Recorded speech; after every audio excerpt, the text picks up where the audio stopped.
1 Samuel chapter 19. Now Saul spoke to Jonathan his son, and to all his servants, that they should kill David. But Jonathan, Saul's son, delighted greatly in David. So Jonathan told David, saying, My father Saul seeks to kill you. Therefore, please be on your guard until morning, and stay in a sacred place and hide. And I will go out and stand beside my father in the field where you are, and I will speak with my father about you. Then what I observe I will tell you. Thus Jonathan spoke well of David to Saul his father, and said to him, Let not the king sin against his servant, against David, because he has not sinned against you, and because his works have been very good toward you. For he took his life in his hands and killed the Philistine, and the Lord brought about a great deliverance for all Israel. You saw it and rejoiced. Why then will you sin against innocent blood to kill David without a cause? So Saul heeded the voice of Jonathan, and Saul swore, As the Lord lives, he shall not be killed. Then Jonathan called David, and Jonathan told him all these things. So Jonathan brought David to Saul, and he was in his presence, as in times past. And there was war again, and David went out and fought with the Philistines, and struck them with a mighty blow, and they fled from him. Now the distressing spirit from the Lord came upon Saul as he sat in his house with his spear in his hand, and David was playing music with his hand. Then Saul sought to pin David to the wall with the spear, but he slipped away from Saul's presence, and he drove the spear into the wall. So David fled and escaped that night. Saul also sent messengers to David's house to watch him and to kill him in the morning. And Michal, David's wife, told him, saying, If you do not save your life tonight, tomorrow you'll be killed. So Michal let David down through a window, and he went and fled and escaped. And Michal took an image and laid it in the bed, put a cover of goat's hair for his head, and covered it with clothes. So when Saul sent messengers to take David, she said, He is sick. Then Saul sent the messengers back to see David, saying, Bring him up to me in the bed, that I may kill him. And when the messengers had come in, there was the image in the bed, with a cover of goat's hair for his head.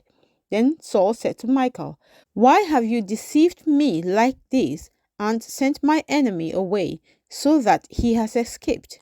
And Michal answered Saul, He said to me, Let me go. Why should I kill you? So David fled and escaped, and went to Samuel at Ramah, and told him all that Saul had done to him.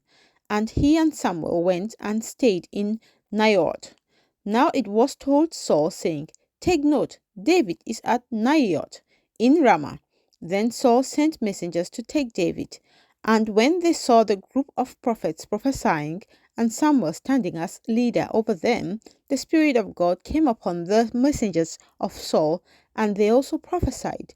And when Saul was told, he sent other messengers, and they prophesied likewise. Then Saul sent messengers again the third time, and they prophesied also. Then he also went to Ramah, and came to the great well that is at Seku. So he asked and said, Where are Samuel and David? And someone said, Indeed, they are at Naioth in Ramah. So he went there to Naioth in Ramah. Then the Spirit of God was upon him also, and he went on and prophesied until he came to Naioth in Ramah. And he also stripped off his clothes, and prophesied before Samuel in like manner, and lay down naked all that day and all that night. Therefore they say, Is Saul also among the prophets? 1 Samuel chapter 20. Then David fled from Naioth in Ramah, and went and said to Jonathan, What have I done? What is my iniquity? And what is my sin before your father, that he seeks my life? So Jonathan said to him, By no means, you shall not die. Indeed, my father will do nothing, either great or small, without first telling me? And why should my father hide this thing from me? It is not so." Then David took an oath again and said, "Your father certainly knows that I have found favor in your eyes, and he has said, 'Do not let Jonathan know this, lest he be grieved.' But truly, as the Lord lives and as your soul lives, there is but a step between me and death." So Jonathan said to David, "Whatever you yourself desire, I will do it for you." And David said to Jonathan, "Indeed, tomorrow is the new moon, and I should not fail to sit with the king to eat. But let me go, that I may hide in the field until the third day at evening. If your father misses me at all, then say, 'David earnestly asked permission of me that he might run over to Bethlehem, his city, for there is a yearly sacrifice there for all the family.' If he says thus, it is well, your servant will be safe. But if he is very angry, be sure that evil is determined by him. Therefore you shall deal kindly with your servant, for you have brought your servant into a covenant of the Lord with you. Nevertheless, if there is iniquity in me, kill me yourself, for why should you bring me to your father?" But Jonathan said, "Far be it from you, for if I knew certainly that evil was determined by my father to come upon you, then would I not tell you?" Then David said to Jonathan, "Who will tell me? Or what if your father answers you roughly?" And Jonathan said to David, "Come, let us go out into the field."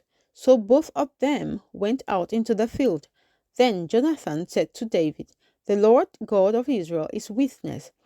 When I have sounded out my father sometime tomorrow or the third day, and indeed there is good toward David, and I do not send to you and tell you, may the Lord do so and much more to Jonathan. But if it pleases my father to do you evil, then I will report it to you and send you away, that you may go in safety. And the Lord be with you, as he has been with my father.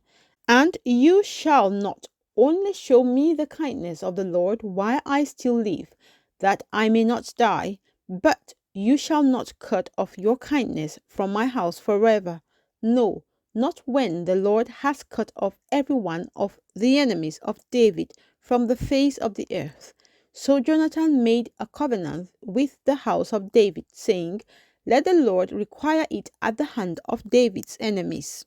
Now Jonathan again caused David to vow, because he loved him, for he loved him as he loved his own soul. Then Jonathan said to David, "Tomorrow is the new moon, and you will be missed because your seat will be empty. And when you have stayed 3 days, go down quickly and come to the place where you hid on the day of the deed, and remain by the stone Ezel. Then I will shoot 3 arrows to the side as though I shot at a target. And there I will send a lad saying, 'Go find the arrows.' If I expressly say to the lad, 'Look, the arrows are on this side of you, get them and come,' then, as the Lord lives, there is safety for you and no harm. But if I say thus to the young man, 'Look, the arrows are beyond you, go your way, for the Lord has sent you away.' And as for the matter which you and I have spoken of, indeed the Lord be between you and me forever." Then David hid in the field, and when the new moon had come, the king sat down to eat the feast. Now the king sat on his seat, as at other times, on a seat by the wall. And Jonathan arose, and Abner sat by Saul's side, but David's place was empty.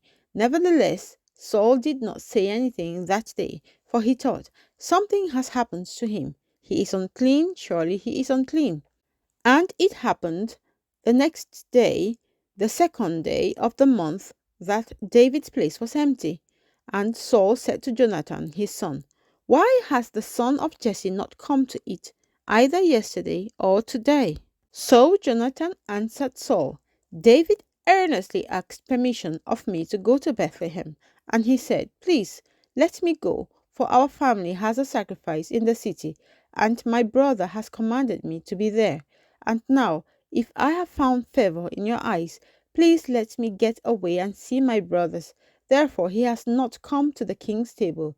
Then Saul's anger was aroused against Jonathan, and he said to him, "You son of a perverse, rebellious woman, do I not know that you have chosen the son of Jesse to your own shame and to the shame of your mother's nakedness? For as long as the son of Jesse lives on the earth, you shall not be established, nor your kingdom. Now therefore send and bring him to me, for he shall surely die." And Jonathan answered Saul his father and said to him, "Why should he be killed? What has he done?" Then Saul cast a spear at him to kill him, by which Jonathan knew that it was determined by his father to kill David. So Jonathan arose from the table in fierce anger and ate no food the second day of the month, for he was grieved for David, because his father had treated him shamefully. And so it was in the morning that Jonathan went out into the field at the time appointed with David, and a little lad was with him. Then he said to his lad, "Now run and find the arrows which I shoot." As the lad ran, he shot an arrow beyond him. When the lad had come to the place where the arrow was which Jonathan had shot, Jonathan cried out after the lad and said, "Is not the arrow beyond you?" And Jonathan cried out after the lad, "Make haste, hurry, do not delay." So Jonathan's lad gathered up the arrows and came back to his master. But the lad did not know anything. Only Jonathan and David knew of the matter. Then Jonathan gave his weapons to his lad and said to him, "Go, carry them to the city." As soon as the lad had gone, David arose from a place toward the south, fell on his face to the ground, and bowed down 3 times.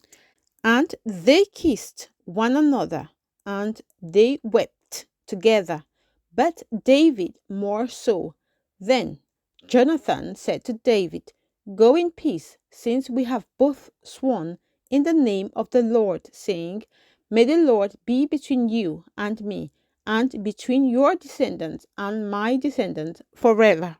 So he arose and departed, and Jonathan went into the city.